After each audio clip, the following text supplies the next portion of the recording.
Hello, hey, good day to you. Well, it's another week of your most exploring, entertaining, and youthful program, Take the Lead.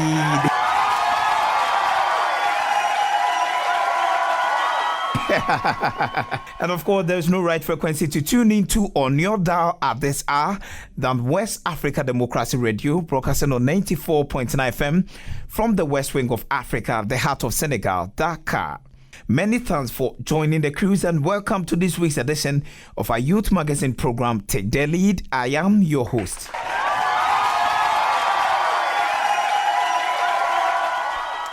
In today's episode, we are going to look at social adaptability. Follow me for some intro. In our daily lives, one of the difficult traits we find ourselves in is leaving our comfort zones to embrace new challenges, especially in a new environment. Even though we may find ourselves adapting to new environment, we sometimes feel isolated, divided, or even find it stressful to assimilate new cultures. Many travelers and people who love to move around the world therefore recommend a skill we call social adaptability. According to Baron and Tang in 2009, social adaptability refers to one's ability to adjust cognitions and modify behaviors in response to changing situational demands and threats. But how can we overcome the social or cultural barriers associated with adaptability? What influence do these barriers have on society in terms of adaptation? How can there be a balanced state where we can be able to overcome such barriers? Joining me in the discussion focusing on social adaptability are my young, vibrant, and admired women of valor. Nanajua Abuaje Ochre is an atmospheric scientist studying at Cornell University in the United States of America, and Bernice Kakra Adubuahin is a Chevening scholar and scholarships consultant from the Czech Republic. They are going to help share their experiences, especially as African international students exploring other cultures and how they overcame the barriers and cultural shocks they found themselves in as our template. They are my guests.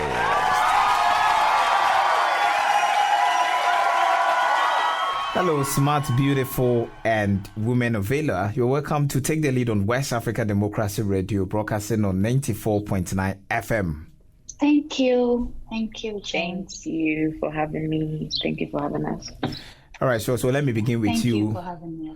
Let me begin with you, Nanajua, from the US. You know, obviously, one of the difficult natural traits in everyone is how to leave their comfort zones, keep an open mind to embrace new challenges. In your view, how can we develop adaptability when we get to a place that we are not comfortable with?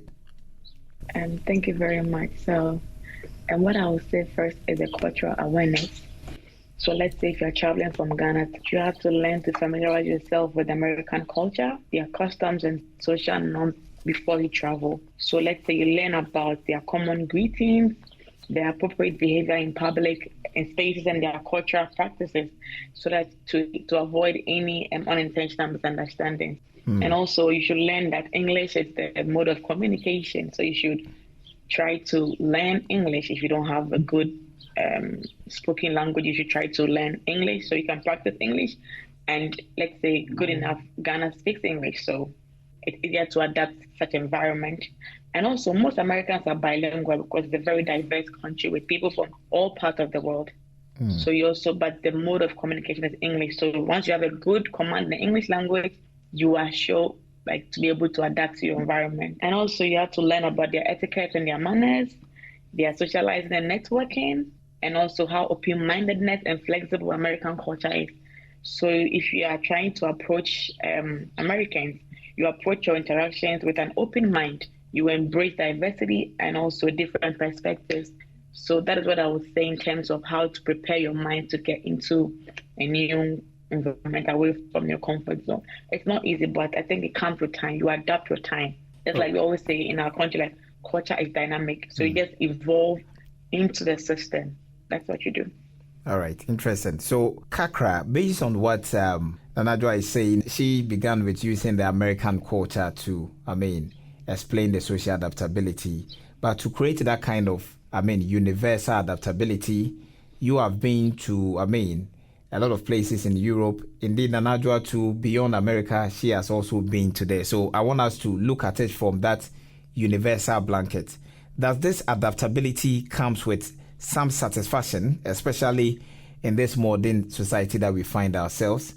Is it something that when you are able to do, you feel in your heart that, wow, am I that person that was able to, live in this country or not? Yes, James, thank you for the question. Actually, it's really not easy to leave your home and find yourself in a different place altogether, regardless of how many times you think you decide yourself to live in or to adapt. It's very challenging. But as Nanaja rightly mentioned, that you'd have to learn because, of course, there are cultural shocks, and then you'll be open-minded as well to learn. You have to be determined if you really want to survive there or adapt or live for a longer period of time in that area. As you rightly said, I have moved around, and there are some places that English is not the official language. So in this case, what do? You would have to start learning, picking, be observant. You would have to be intentional that if indeed I want to enjoy my stay, I would have to learn how to fit in. Learn the little things, that the pleasantries, the greetings and all that, so that it's easier for you to move around and all that.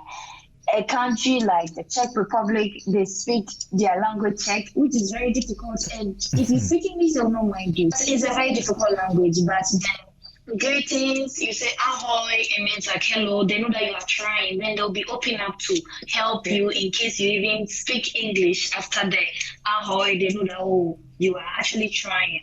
And yeah, there's a lot of fulfillment. You look back and you go like, wow, I came here and I felt so lost. And today here I am feeling free. I know where to navigate around and all that. You know how to communicate with them. Even with just a little or the few words, you feel very, very fulfilled. And it really helps when you are looking for a job.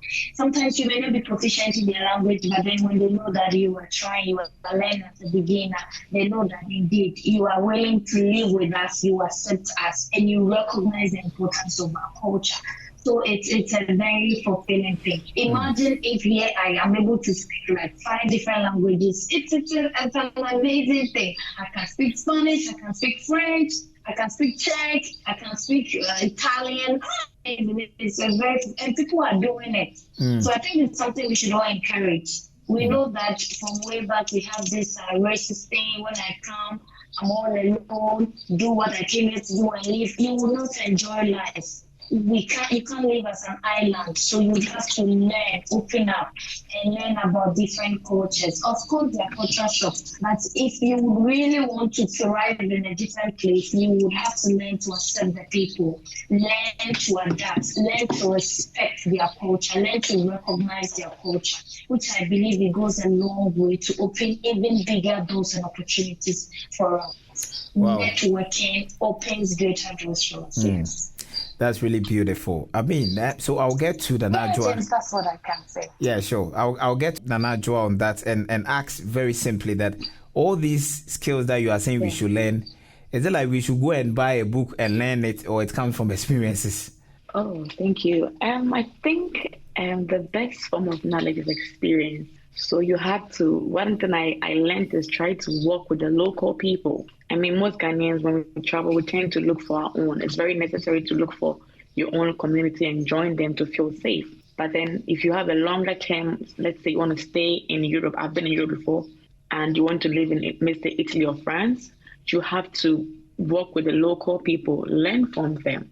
They're the best people to teach you about their lives, their experience, how to integrate, how to even learn to eat their food. Just like Kakra was saying, you try to integrate into them. It doesn't come with buying a book online. It comes with working with them, experiencing with them. Let's say if you're in school, try to go for their social event, try to put yourself out there. Like, I think one thing I learned about Nigerians is like, they put themselves out there. Like, they are very confident and outspoken, so they put themselves out there.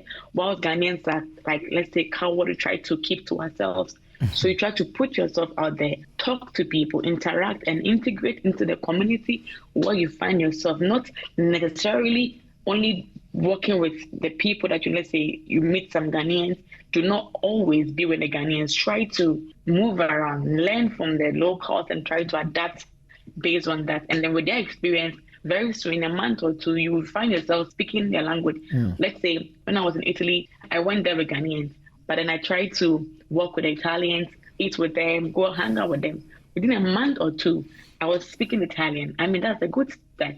So let's try to be open-minded and integrate into their culture and not try to be by ourselves alone. No, that won't work. Wow. All right. So Kakra, even though we might find ourselves adapting with this new environment, we may sometimes also feel isolated, divided, or even sometimes find it very challenging to assimilate into new cultures.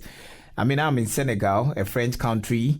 They speak Wolof as local language, and I've been here for a year now, and it's still so challenging because even my tongue twisting to even their local language is somehow really, really challenging. So in that event, what would your direction be? Should I just forget about it, or should people just be like, look, let me just speak my language and move on? After all, we all will die. Yes, I think, well, that is true because, I mean, as you said, right, I have moved around and it's still difficult to even integrate. Sometimes it's not like you are not trying, yes, but it's just that the way the whole situation or how they also go about their things are very, very different from yours. But it also takes time. Sometimes there are group activities and you will hear someone say, I do not like to be part of this. It starts from there. Group activities, you join, contribute, volunteering, you join, you contribute. Even some of our African brothers, when you are in class and there's a group work, you will see them gravitating towards their fellow Africans because, I mean, they feel it's safer there. It starts from there. You will join other people, work in groups, work in teams. And this is how when they are also going for a hangout, they can also call upon you. And it starts from there. There is no plan or nobody probably might, well, there could be a book written down how to integrate into other cultures and all that. But it's also based on your personality. I mean, if you're an introvert, you would have to learn, you would have to intentionally learn to be sociable or to actually want to be a part of some people. Yeah, so it's also based on personality and also the reason why you are in that country or wherever you find yourself, yes. And if you are also intentional about your own mental health, I believe you will strive to mingle with others, to learn about other people's cultures so that it's not like you want to belong, but so that you will enjoy your stay in the new environment you find yourself. Just a hi, hello, smile. Even if you don't know, just a hi, hello, smile. They'll be like, oh, this is a very nice person. And with this, we help to even erase the stereotypes, the wrong knowns they know about us and all that. It helps. When they get to you, they're like, oh, we thought Africans are like this. We thought these people were like this. But you get to know them and you realize that it is so not the case. Yeah, so that is the little I can also say. So I will follow up getting to Nanajwa, because as you are saying that you need to go out. If you're an introvert, you need to force yourself. I mean, I know the two of you personally, and your smiles alone are captivating. Anytime that you post pictures, when someone sees Kakra, when someone sees Nanajwa, that one alone comes naturally. So I would ask that, is it really, really simple? It's not all of us who are that, hey, jiggy jaggy, hey, hello, how are you, and everything. But inside them, they would want to come out from their shells and also associate. How do we accommodate these thoughts and behaviors to be socially accepted in the new environment we find ourselves in, Nanajwa? Mr. Javon, so I mean, the smiles on social media is just, I mean, I always say nobody posts their anxiety or their tears on social media. They all just try to put up a big smile for the photo. I mean, I always say that. I mean, the times I am crying or sad or angry or whatever, I don't post it. I only post the happy memories. I think to be able to do that, it's actually a personal decision and how intentional you are about your happiness. Because one thing I realized about moving abroad is the depression level. I mean, in Ghana, I don't even care about what is depression. Who cares about anybody? Somebody can just knock on your door and ask you, how are you doing? But here, I've lived in my neighborhood for like almost a year. I don't even know my next door neighbor. Not that I don't want to know. You don't even see them. You understand? So imagine if you live in such a community where you don't even know one another. How do you do it? You have to be intentional about your own happiness. Because I always say depression is real. So first off, you should, that's why I said, put yourself out there. Nobody's going to come out and drag you out of your room if you don't come out. So the first step is, even if you're introvert or extrovert, the first point is get out of your shell. Come out of your comfort environment. If you're somebody who loves being in your room, you have to get outside. You have to step outside. And then right now, there's so many platforms where we can meet people without talking to them. There's so many sites, apps where you can just connect with people, which is actually very good. So if you think you are a social media person, social media is where you find happiness, try to connect with people through social media. If you think you are somebody who loves to meet people in person, maybe at a bar, at a restaurant, at brunch, at social activities, you have to do that. And so in the end, you have to be intentional about your own happiness, about your own adaptability measures, about your own lifestyle. Okay, whatever works for me, I love to go out. If I get the least chance to hang out with people, I take opportunity for that. Somebody will not be comfortable doing that. It's personal. Somebody loves to sit on social media and chat with people through social media. The person feels connected. I, for one, I love to travel. So if somebody calls me, hey, let's go somewhere, I just jump on that. I'm lucky to have people who plan that for me. But if you don't have people that plan that for you, you have to plan that yourself. You have to involve people, invite people. I remember when I first got here, the first thing I did to be able to make friends is try to invite my colleagues for dinner, like make an African jollof for them. Oh, they've heard about African jollof, Ghana jollof, Nigeria jollof. And so then, you know what? Come to my place this evening. Let's bond through eating. Oh, that's beautiful. And the next time they invited me to also come try their cultural food. And that's how we started doing our own, like forming like our cohort. That's how you form your own group. Make an initiative, and then people will follow. Wow. So yeah, that's what works for me, and that's what I think. That's so what, all this food that you are showing us on social media and everything. This is where it starts from, because when we are watching from afar, where you meet people. It's so beautiful. Yeah. You are with whites. You are eating here and there. You are traveling here and there. So all these you are telling us that it's really intentional. Well, that's beautiful. So Kakra, respectively, but I'll start with Kakra. Give us a little gist about your experience as a student who are to leave your country, Ghana, as an international student. I know it will be a lot, but try to be concise. Yes, definitely. I'll try to be concise. For me, my experience has been, it's not so bad, because in my class like this, mostly I noticed that the whites, or those who do not belong to us, the whites would really get closer to you when they realize that, oh, you are active in class, you contribute, you share your ideas, you are willing to ask questions and all that. They notice that, oh, this is somebody I can actually be free with or connect with, because I know that she's knowledgeable in this. So you realize that even when they say form groups, voluntarily they would all want you to be in their groups. Wow. Or anytime you suggest something, they are following. So that has been helping. Because of other activities I'm in, it's been difficult mingling with them. But once a while when they call, I try to show up. I mean, they like, oh, can we hang out for bar? Can we hang out here, there? I try to show up. And when I go, I make sure that I also light up the mood so that it's fun. It's not like I'm just there, I'm lost.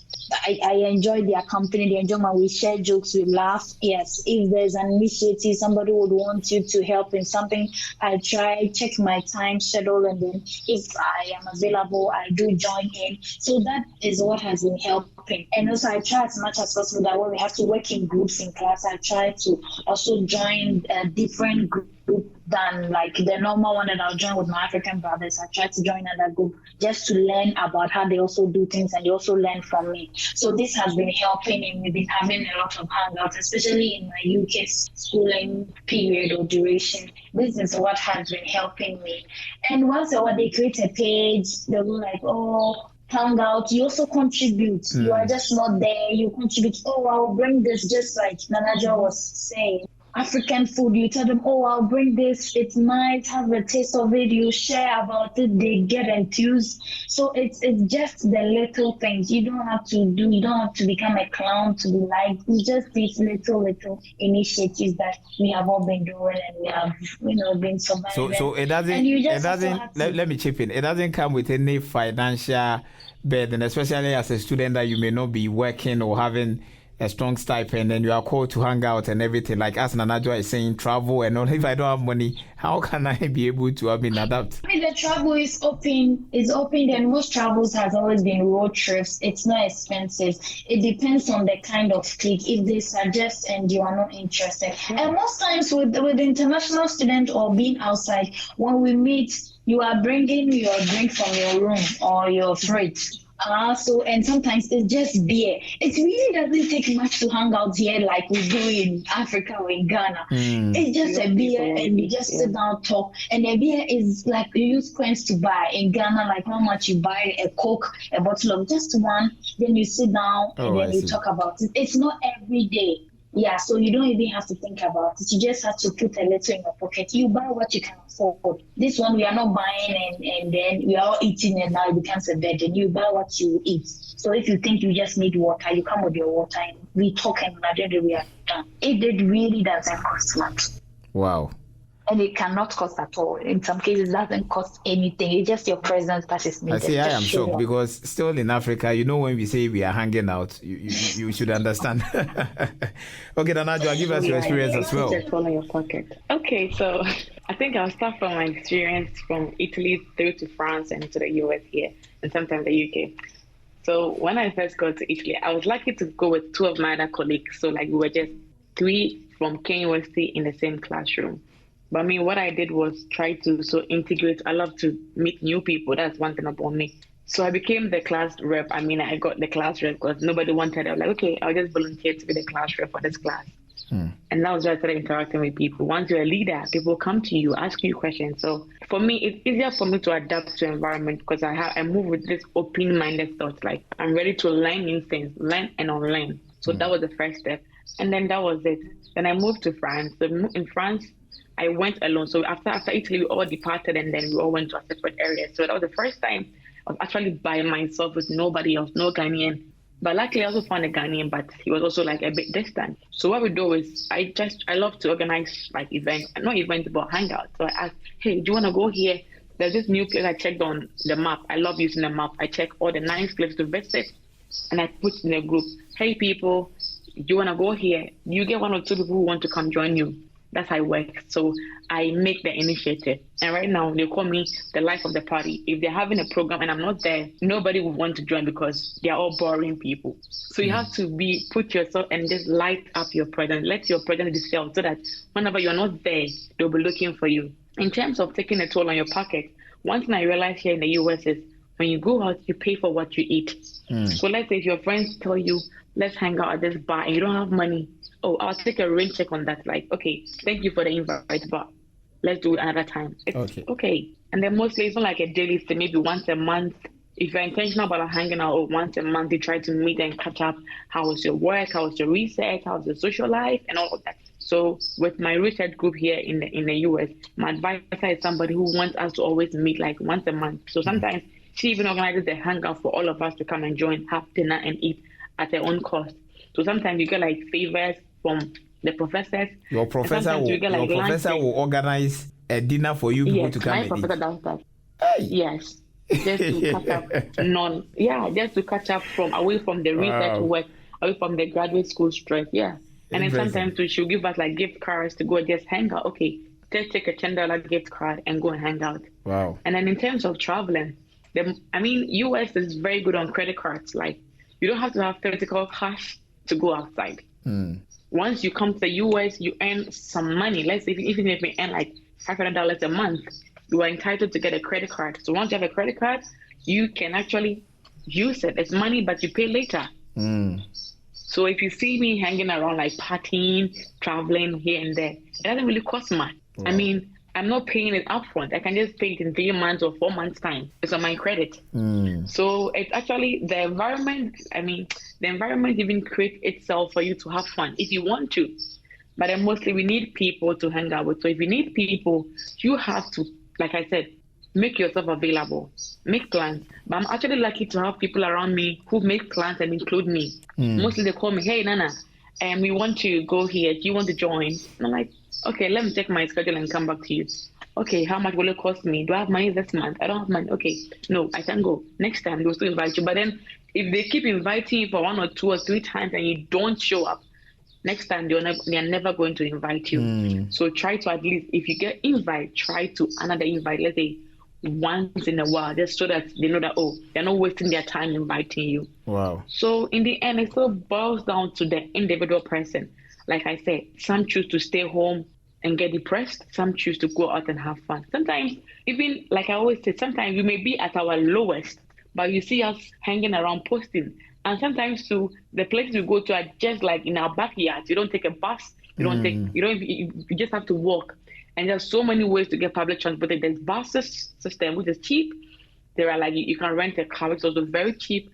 And also the school has like bikes. The school have like rental cars where you can register and pick one whenever you need. So it's like everything is accessible. If you only are willing to make the bold step of like, I want to have fun, or I want to make myself happy. I want to make the most out of my time here.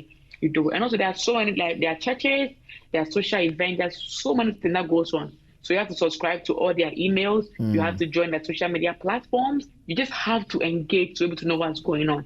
And get friends who love to do those things so they update you on whatever is going on. Sometimes I might not even know what's going on campus, but I have colleagues, oh, Nana, there's this event going on. Just let's go. Hey, there's this thing going on. Let's go. And most of them are also on the school's website. So make good use of your school website, school events, and school programs where you can just interact and meet people. Wow, this is really, really educative. And I think myself and our listeners beyond West Africa are really, really, informed. Myself, I'm learning, and it is really heightening my interest to expose myself and network more so that when I move from here, I can also adapt. So, Kakra, you realize that because we are humans, as you know, Nanajua consistently has been talking about depression. You know, when we are in Africa like that, we have that communal setting. Your mother is here, your father is there, your brother is there. But in that environment, there are serious emotional, psychological, and mental barriers that are associated with this adaptation. Can you share with us that kind of experience and how you are able to overcome? Yes, Mr. Japan. With living here, being depressed is just like singing 1, 2, 3, or like rhyming. It's very common. In Africa, it seems far away when we say mental health, and here it's very common. You can easily get depressed because your way of life and moving to the is very, very different. So if you're not careful, even the culture shock alone can depress you when you cannot find an African food to eat. And you are eating chips and chicken all the time, and their kebab too is shawarma, and it's something else, and their food is, you taste it and you want to cry. That alone can make you depressed because it's difficult. So it's and the settings, how home is here. You can't just barge into someone's house like that because you are friends. Everything has to be planned. You have to call the person. You have to plan in advance. And the time you are free to hang out, somebody is not free. So everything here can make you depressed. It is about you, your mindset, and planning activities around your day to just keep you away from being depressed. So based on what you are saying, on what you are saying, it's not like those times that I could enter your room on campus and eat banku with you and all of that. I have to call you and plan. No, what is that? Yes, because the person might be working after school, the person might not be there, the person might be resting, the time is different. The night that you think is night, everybody is home, that person might probably be going to work or coming to take some 1 or 2 hour nap and go back to work because the person may have a shift. So everything is different. So if you are planning even an outing, a holiday outing with someone, you have to plan in advance, sometimes in 6 months, in 3 months, so that I put it on my calendar and then I would have to check my activity responsibilities. If I'm working, I have to check and take leave, this and all that. You just can't just jump around anywhere. So it is up to you to connect with friends, do things that would, lighten your mood, your spirit, so that you don't get depressed. If you know that you don't have a lot to do, you have free time on your hands, know what to do with them so that you are not depressed. Some people try read books, some people will try and then watch movies, others try and call their friends. You see that a lot of internationals like calling home. It's not because they want to call home and brag. They just have a lot of free time. It has nothing to do with it. So it is true. you have to. It is true. Me that I'm here like that. Me that I'm here like that. 2 minutes, any small time that I get, you want to call home. You can call. So who are you speaking with? You don't have anybody to talk to. You don't understand their language. And so I understand when you people that are more kilometers far away from Africa say that. Yeah. Wow. Interesting. So Nanadwa. A typical example.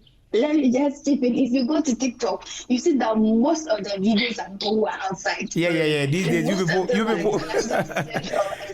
will not let us sleep. Taking TikTok and no.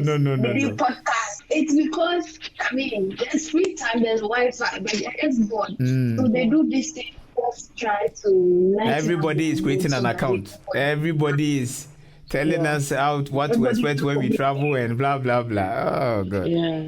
All right, sure. That's really, really, really informative. So Nanadwa, let's also look at the socially constructed obstacles.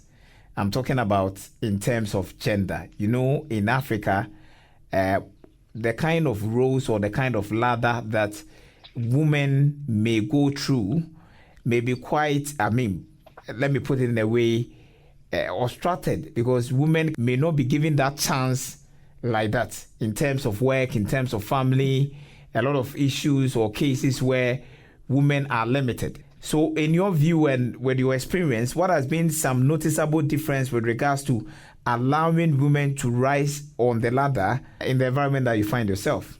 Okay, so right about that. So I will chip in that. So in the USA, that's where the affirmative action really works. And okay, so US is a very diverse country, so diverse, and they care so much about diversity. So in my school here, we have diversity, equity, and inclusive group, where you have to make sure. So there's no distinction between gender, whether you're male or right now. There's so many genders, so we don't even know which of them is whatever. But then, as a woman, you have the same right as a man, and even some more. So I would say the system favors women more in terms of everything.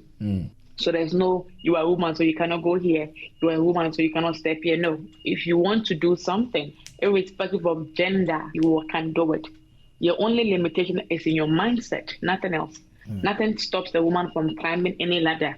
If you come to my university, the woman is VC, let's say president, but they say it, in Ghana we say VC, but she's the university president. My advisor is a woman. There's so many women in higher places.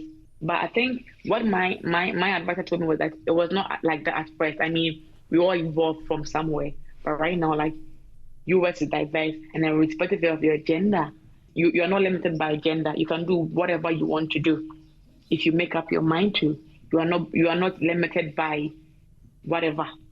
Do you understand? So if you're a woman and you want to succeed, you just need to make up your mind to succeed. Nobody will push you anywhere because you're a woman, and then nobody will associate your glory to a man because you work hard for yourself. You climb your own self. So here, what a woman can do, a woman can also do and do better is really in full force. I don't see any distinction between me and a man here. No. We go, even now we're in an era of gender neutral. We have gender neutral bathrooms where both men and women can use the bathroom.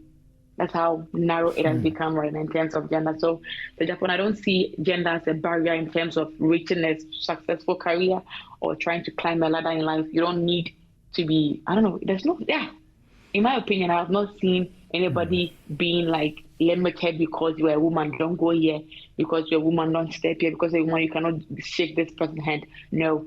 American culture is entirely different from any other part of the world.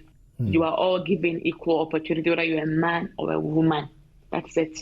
And then if you want to compete, you compete as human beings, not as a man and woman or as they, them, whatever. Yeah, that's it. Yeah. All right, sure. So, of course, we are getting closer to time, but I cannot move on to our final recommendations without taking Kakra, your view about what I asked. Mr. Japan, yes. So from my experience here, I've noticed that women wield a lot of power here, and from my work, women are in top positions, and they are amazing. And the men will bow. The men, I mean, here I see that women are just amazing. There is nothing like imitation. Maybe it may be there, but I have not yet seen it because it's not too glaring like the ones we have way back home.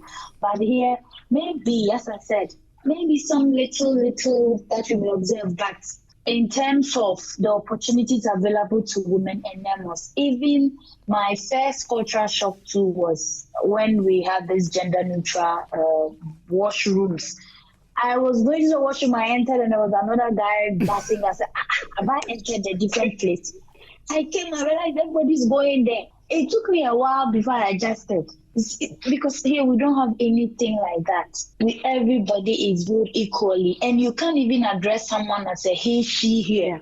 You would have to get to know what the person is comfortable with, because I am Bernice Edugo, and the next thing I send you my email and my signature has a he, him. You have to respect it. And they teach us diversity, what all this. You have to recognize that this is what the person says. You have to respect everything. So here, there's nothing like male, female, so you have to get this. I've never seen it. I think that's the beautiful part of being outside. You know that you have equally, you are viewed as important as a man. Maybe there may be differences in the income earnings and all that, which may be too complex, but then from the little I've seen, the gender parity is almost at par, the same, yeah. And yeah, maybe there may be little differences that we've not seen, probably when it comes to women participation in politics. That is the only one I have seen that there's difference in everywhere across the continent. Other than that, the other areas, women are still seen as such. It's in politics that a women contribution or they're being recognized to be able to rule, it's lacking. Other than that, women are doing extremely well and they are being recognized as such. For where I am, my company, the women are in the top positions. Amazing. Yeah. So that's all right. So that's really beautiful. I mean, we are informed. You have educated us. You have made us understand how we all can be able to adapt in a social environment that we find ourselves away from our comfort zone. So in just 30 seconds, beginning with Nana Joa, what will be your final recommendations on this discussion? So I'll first say thank you for having me, Japan. So what I would say is, it is possible. It is possible to adapt. It depends on you. You have to make yourself available. Depression is real, so do not keep to yourself. Talk to people. Try to learn new things. Try to engage in social activities to just build your mental health, because it's very necessary to have a good, sound mind to be able to adapt to an environment like this. So yeah, it is possible to be able to have fun, to be able to adapt to your environment as an international student or as an expat in a different country. It all begins with you. Wow, beautiful. Yeah. Kakra. That's my final words. Yeah. Yeah, quickly, I would say that if you really want to enjoy life, regardless of where you find yourself, it starts with you. It's always with you, your mindset. What have you learned? Because it gets to a point you have to unlearn and learn new things. You have to meet people. You cannot always be stuck at home. If you want to grow, if you want to get more opportunities, it always has to start with you. So to be able to adapt, it always has to start with you. How do I want my day to be? How do I want my experience to be from this area? I can't just come and stay here and be in my room, classroom like that. I mean, what would you share with the world? You got this exposure, this opportunity for a reason, so make it count. So make sure that you show up when it's time to show up. You voice out when it's time to speak. Just live a life and know that mental health depression is very real outside your home. So make sure that you will do things that will lighten up your mood. Life is short. Live it well and let it count. All right, sure. So life is short. Live it well and let it count. So thank you very much, beautiful women of substance and value, for joining us here on Take the Lead on West Africa Democracy Radio, broadcasting on 94.9 FM. Thank you so much, Mr. Japan. Thank you. Bye-bye. Bye. So if you are just joining us, this is West Africa Democracy Radio, broadcasting from Dakar, Senegal. The program is Take the Lead with your host, James Ejapon. Join the discussions on all our social media platforms on Twitter, Instagram at WADR News, and on Facebook, West Africa Democracy Radio English Service, and stream live on WADR.org. So in rounding today's package, here is the take home. To be able to adapt to a new environment you may find yourself in, be mindful of these tips. First of all, practice mindfulness. Keep an open mind. Learn to embrace change. Leave your ego at the door. Push yourself out of your comfort zone. And finally, improve your problem-solving skills. And that's how we wrap up today's edition of Take the Lead on West Africa Democracy Radio, focus on social adaptability. I am James Ejapon, your host. Remember to follow all our conversations on all our social media platforms on Twitter, Instagram at WADR News, and on Facebook, West Africa Democracy Radio English Service, and stream live on WADR.org. Enjoy your day.